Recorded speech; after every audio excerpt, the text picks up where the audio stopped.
Dari jumlah COVID-19 di seluruh dunia hingga pukul 4 pagi tadi terdapat lebih dari 2 juta penderita COVID-19 di dunia dan hingga hari ini ada 185 dari sekitar 200 negara dan wilayah di seluruh dunia yang telah terpapar COVID-19. Sudah ditemukan ternyata orang yang telah terkena virus corona ini berhubungan dengan 2 orang.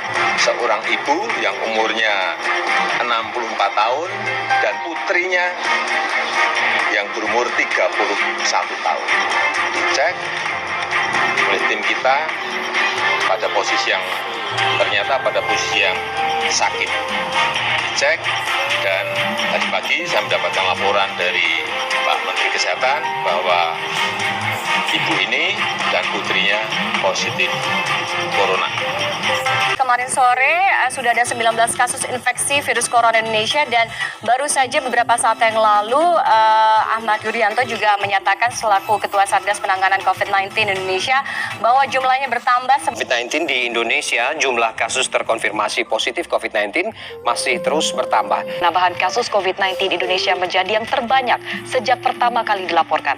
Terdapat penambahan kasus sebanyak 3.861 kasus sehingga total kasus COVID-19 di Indonesia adalah sebanyak 207.203 kasus. 3 Desember 2020, Indonesia kembali mencatat puncak penambahan kasus COVID-19 harian tertinggi. Wabahnya virus corona kini juga telah dirasakan oleh dunia pendidikan, organisasi pendidikan, keilmuan, dan kebudayaan. Kementerian Pendidikan dan Kebudayaan mengeluarkan kebijakan terkait tahun ajaran baru 2020-2021 di masa pandemi COVID-19 yang akan dimulai pada Juli 2020. Di Depok, Jawa Barat, pemilih meliburkan siswanya usai ditemukan kasus terduga virus corona. DKI Jakarta, Anies Baswedan memutuskan meliburkan seluruh sekolah di DKI Jakarta terkait dengan penyebaran virus corona. COVID-19 belum reda, pemerintah kembali perpanjang masa libur sekolah.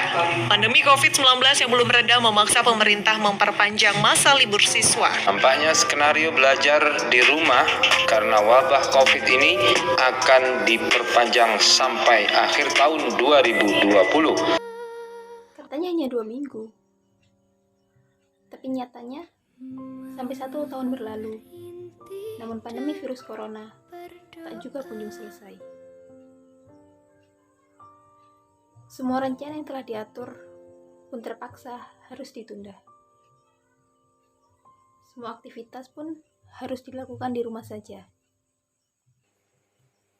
Tak hanya bekerja, sekolah pun harus di rumah saja. Bosan? Ya, semua pasti sudah merasa bosan. Bosan menjalani hidup dengan penuh dengan aturan. Aturan demi mencegahnya rantai penyebaran virus corona. Rindu?